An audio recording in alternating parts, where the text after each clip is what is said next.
Hey, this is just a snippet from our podcast, but if you want to catch the full episode, that'll be on YouTube, and the extended version will be on our Patreon. This is a very interesting game.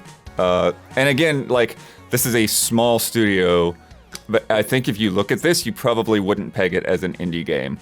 Like, oh, yeah, not a chance. yeah.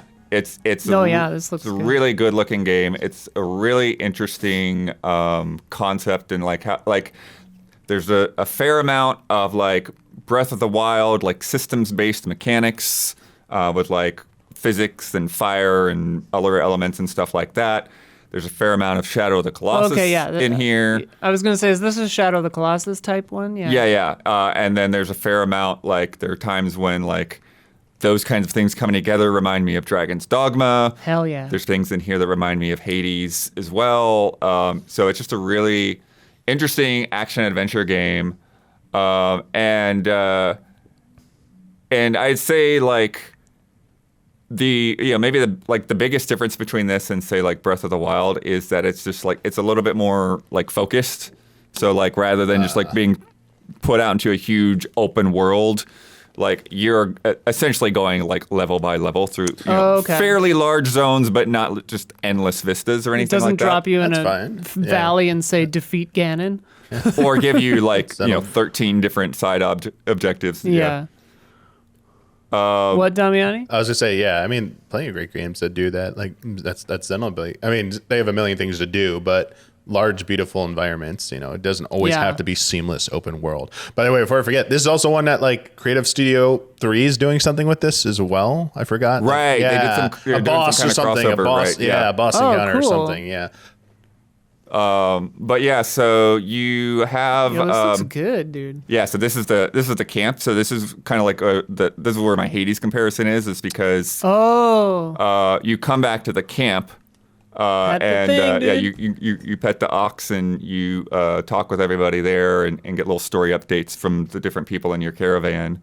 But see, so now this is the same area, but now this is at night. And so when you go out on a run and then come back, that's what shifts the day-night cycle. Oh. And so you go out and you explore and you do some story objectives and stuff like that. And then when you're ready, you fast travel back to your camp. And then you can use your resources and stuff that you collected out there to upgrade your armor and all of that. And then people will, maybe give you quests to like, hey, go look out for this thing, find some of these for me to make this potion or whatever. Mm-hmm. But then when you go back, now it's like it's shifted from day to night. Areas also have different weather conditions that change. So like it could be like 2025, the year of weather. Yeah, this area could be in drought conditions now. Okay. And so your fire is going to catch a lot easier and spread more quickly. Or I saw one where it's like, why does that sound familiar? I was about to say, I was making the face. I was like, yeah. So good. There's one where there's like miasma, right? But yeah, so like here's the fire mechanic where like this freaking ice dog just like murdered me. And so I grabbed a fire pod and used that to wipe him out. You love moving a pod from one area to another area and using it. Yeah, and that's the first things that you have are like the telekinesis, which is again very kind of similar to like Tears of the Kingdom kind of thing. Yeah, it does look like that. Yeah. And then there is a touch of levity. That's fun. The ice spell, which is really nice because not only can you kind of like carve a path through like burning areas, but you can also like freeze enemies in place. Yeah, it looks. And can it's you a use little it for traversal too? Like make a water thing and jump on it like in Zelda? Not quite. Okay. You can like climb on it and stuff. Okay. And it's a little bit squirrely. Like it takes a little getting used to like spraying the ice because like sometimes like you'll be trying to spray this guy, but you'll spray the ground in front of him instead, and then you raise up, and rather than like going over the ice, you just like are building like a wall in front of yourself. But then the other part that's kind of similar to Breath of the Wild is that like a lot of the materials break down into resources, right? Right. So like your boards, it seems like you're always full on them. Yeah. Well, I'll get to that here in a second. Okay. But like your boards and stuff break down into wood. You can like smash carts or like one time I like smashed like a whole house. Like I just kept whacking at the house until the house like blew up, and then there's like, oh, there's a treasure chest inside. Nice. Very Fortnite. There's another part where there's like this tower, and there's like clearly a chest like underneath of me, and so I just like kept whacking at the wooden floor until I smashed the floor, and then I could go down and get the chest. Okay. So is everything destructible? Like not everything is destructible, but there's just like a lot of things like that there are, right? Okay. And with the crafting here, like you can only carry like so many types of resources at a time. But the crafting system is really interesting because each one of your blueprints, it has certain types of materials, but for each of those types, that like there are better and better versions. So it's like you need less of the better one, maybe. You can make your armor like be more efficient. So like you can focus on your armor to like be stronger or to be less weighty, or you can focus on more ice resistance or heat resistance. And then when you come back with a new set of materials, you can essentially swap your materials out and make your armor better with the new stuff that you found. That's cool. Right. Not just having to like find more and more blueprints. That's a nice take on a crafting system like that. Yeah, anything to make it less tedious, I'm for. Yeah. Yeah. More modular is, that's nice. So, and that's one of the things too, because you only have so many slots to pick up items, it's like sometimes like you'll find something that's like, oh, I can't pick this up, so I'm just going to throw away the iron or the leather because I've got enough of that. Drop the crappy stuff and pick up the... And then similarly, in your camp, you upgrade all of your resource stations, so you can like turn any of your resources into just like a generic supplies, and then with enough supplies, you can upgrade your forge, or upgrade your alchemist station, or whatever, or even upgrade the ability to carry more items. And those are just like generating while you're out doing stuff? No, that's like base? You trade in your resources, like your excess resources, to be able to upgrade the stuff that's your stations in the camp. And upgrading them gives you access. Like, what is that actually? Like, is it things cost like you can less raise to the make? level on a piece of gear. Okay. Or like you can carry more supplies at a time. Okay. And then the punishment for death when you die, then like you can only like pick like 3 things out of your supply box. Oh. So like you lose most of your resources, not everything, but you lose most of it. But that's another thing that gets upgraded. Okay. Is when you die, like how much stuff you can bring back. Oh, so that's a good thing. Yeah.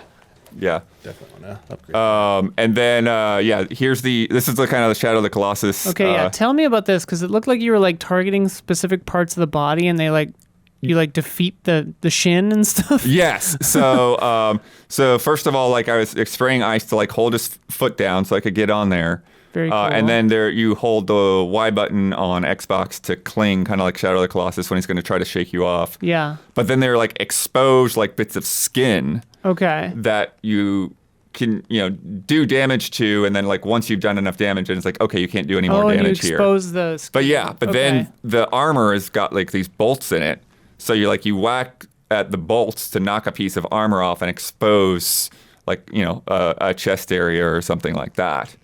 Love to expose the chest area. And then I was having a hard time with the bow. The default bow is pretty weak, so it's one of the first things. Yeah, like, this looks to pretty upgrade. gnarly, and you keep hitting just. Yeah, and I kept missing. Dude, this looks sweet. Yeah. The animation on this guy, for being like a big guy, he's moving really fluidly and stuff. Like normally you see people like simulate size by making them go really slowly, but he like, especially when you're on his leg, he was just like trying to like wiggle you off. Yeah. It looked really convincing. Yeah, the performance has been pretty good on this game so far too. I was gonna say it didn't seem framey. Like. Yeah. This is when I'm smashing the house here. Oh yeah. Dude, I'm pretty impressed by this game so far. Like, I knew it was a small team, and like just hearing the concept without really seeing more than a trailer, I was like, yeah, okay, Jan. But this seems pretty sick. Yeah, and then with the combat, the base combat is pretty simple. Like it's just like whack, whack, whack, or like charge to do a stronger attack. Sorry, your weapon was doing so many 69 damages right now in the B-roll. I was like, we can't just let that go by. I see. But and then but then it's about like working, with the other systems, right? So like holding, like freezing like a guy in place so that then you can go in them and attack them while they can't get you. There is with the sword and shield, you block and then there is a parry. Okay. So that like when you parry, they get stunned for a bit. So then you can follow up. And that window is pretty generous. It's not too punishing. The one thing that I've been learning to do is parrying arrows from archers. Oh, cool. Because that's pretty nice because it will actually fling them back at the archers. Oh. And we'll like probably a see the shot in a Jedi. second. We don't have to fast forward or anything. But there's a point when there's this dude sniping me from up in this tree. And I'm like, dude, for real? Like I'm trying to fight some other dudes while he's sniping me. Yeah. And so then I parried. And I didn't realize that I wasn't actually hitting him because I saw the damage number. I was hitting the floor beneath him. Oh. But And so then I parried Yeah. a couple of times, and then he fell out of his little you hidey go. hole. Here Oh, it here is. he goes. Here it is. Okay. And it was like, all right, you're mine now, dude. Oh, I see. Yeah, you're hitting the wall that's there. so cool. Oh, that's so good. Yeah. I mean, that's cool. So yeah, just fun little like That's emergent really stuff fun, like yeah. that you don't really expect. And it looks yeah, pretty when you systems get- based. Yeah. Like parts fall and you still have to get rid of the debris and stuff. Like, Yeah, like bigger chunks will Yeah. become smaller chunks before they become things that you can like actually pick up as resources. which is cool unless it gets like annoying. Yeah, and then here this Drake fight. This is where I was like, oh, this is Dragon's Dogma. Classic now. Dragon's Dogma, yeah. Just climbing on this guy while he's going in the air. I'm like, oh crap. What were you gonna say, Dummy? The ice stuff, just in the way you're talking about it already, but like, because you freeze stuff, but I don't, not in your I footage. shut his mouth. oh, you froze his head to his body. Yeah, like It looks dynamic. I'm also watching footage from the developer update as well, and it got to a part where that giant like soldier-looking dude with the axe or whatever, like the Shadow of the Colossus thing with like an axe, their character can freeze it to like a pillar, and it's like stuck. So like he baited the Yeah. swing and then froze it, got it stuck, and then like went around and then like it when he pulled it back, it like pulled the pillar down. Like the level of like I guess interaction is Yeah. kind of surprising me. Like what you can, I'm curious to see like how much you can really like how specific you can be on like these giant enemies. Like he then froze like his foot to the ground and tripped them. Yeah. It was like, oh wow, I mean, okay. Yeah, fighting that dragon, you froze the dragon's face to its leg, yeah. and then its feet to the ground, so it like couldn't move at all. Yeah, Right. It was awesome. that's Yeah, kind of and cool. then yeah, so when you so this is the other thing they introduced a little bit later after the first one of those arc guys that you do is like, so when you defeat them, you actually get the powers out of them like Mega Man. Does it play really sad music when you do this? When you harvest? No, well, I mean Oh, it's definitely playing music, but I don't think it was like super sad. Okay. Just checking. But that's how like you upgrade your spells and get new spells. So like when I defeated that Drake, now I've got a fire spell. I've got Drake's breath. Okay. When you defeat these guys, you get like this blast spell where you create like a little bubble and then you explode it and then you can have guys go flying. And are these sassy little like Hades-looking characters popping up in the corner? Are they like your friends back at base talking? Yeah, to that's you? your caravan. Okay. Yeah.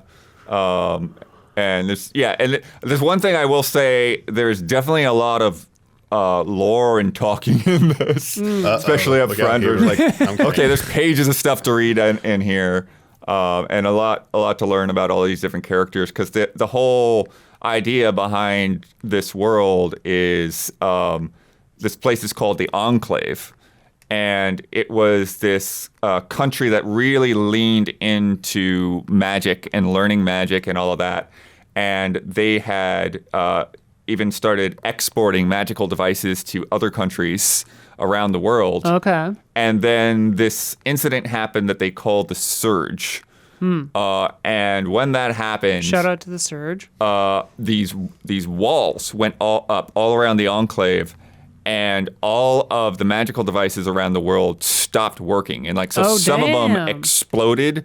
And because, again, this is like, these will be owned by people of power and people Yeah. of money. So people were taking is this an assassination? Like, what's going on? And the communications were all through these magical devices. Navigation was also, it's like imagine if everybody cell phones just exploded. I was just thinking about the plot of The Kingsman. Right. Everyone's cell phones exploded, and nobody knew what was going on, and there was no internet, and then there was like decades of war afterwards because everyone thought that the other people did it. The Samsung Wars. Right. And then you're this group of people that, like something like 50 years later is like, okay, we think we have a way to get into the Enclave. Dude. And that's a good setup. Yeah. So you get in there and you're just trying to like work your way forward and get into the city and try to find evidence of like what happened, what was the surge, what is going on here. What is this game called again? Eternal Strands. Oh, okay. I was like, it's not Behemoth. Yeah. It's not those other ones. Okay. Sometimes, yeah. It's not Deadlist or whatever. Because like South of Midnight, Dauntless. all the magic is based on strands and weaving. Yeah. And so like even like the mantle that's kind of trailing behind you, kind of like Assassin's Creed style. That is essentially like the focus of your magic. And so that color will change based on what spell you're using. Cool. And then similarly with the crafting system, like the items that you use to build your armor or whatever, the colors change based on what items you have equipped. That's cool. I don't know if you can dye them later or what, but as of now, it's like, oh, if you're using purple fur, like you're going to have a purple face mask or whatever. So that tracks. Yeah. Just like real life. This game seems cool, dude. Yeah. Yeah. When's it come out? What are the deets? So it came out this week. Oh shit, it's out? Yeah, it came out on Tuesday. It is on Game Pass. Damn! Yeah. Incredible value. I'm a little busy right now with other games. Yeah, I'll have to wait. I'm about 9 to 10 hours in, something like that. Cool. And it doesn't seem like it's gigantic. I've gotten through the first 2 zones now. Wasn't that another game like this? What's that? Gigantic, wasn't that? Oh, there's a game named Gigantic, but it's not like this. Oh, okay. But yeah. This game seems cool, and I didn't realize it was already out, and that's exciting to me. Yeah. I would have thought it was like early access or something. Yeah. But, yeah. Shit, yeah. Yeah, and like, and with systems-based games, like there's like a little bit of things that are always like perfect, right? Like things kind of bounce around or whatever. Artistic physics. Yeah. Well, like what was funny when I first started, because my sword I hadn't leveled up my sword yet. It wasn't strong enough to just like smash a box. Oh, funny. And so I would hit boxes to try to get resources in it, but I would just knock them off a cliff. And I'm like, well, I guess that's gone now.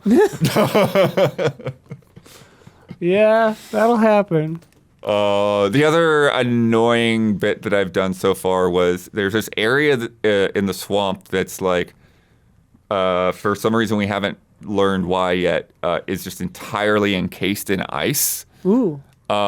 And you have to go in there and get something. And so it's like I could pop a potion to help give me some ice resistance, but then just like trying to use the flame to like carve a path, and then the ice just kind of like instantly overtakes it. Not instantly, but quickly enough to where it's like this is like busy work just trying to like move forward and not freeze to death. Right. Whereas like other places where I've seen ice, it's like if you just melt the crystal, then the ice will go away. But this place, is just like, okay, get in and get out because it's annoying to try to stay in there for too long. Maybe there'll be a reason to go back. But yeah. I saw you had a ladder leaned against a cliff, and I thought, like, is this a Strand game? It's like, are you Death Stranding over here? Yeah, but the climbing is more... Then you just climbed instead of Breath using of the it. Wild style. So I was like, oh, okay. Climb the wall. Yeah. I have found some spots where like, oh, there's this big tree with some like, there's some platforms around it, like treehouse kind of platforms. I love a treehouse. And so I climbed the tree and like, sure enough, there were some chests and stuff up at the top. Love it. Yeah. Love it. If you like this conversation, consider chipping in a few bucks at patreon.com/easyallies, where you can get extended cuts that are ad-free. And then you can also ask us questions and get in our Discord. Go to patreon.com/easyallies.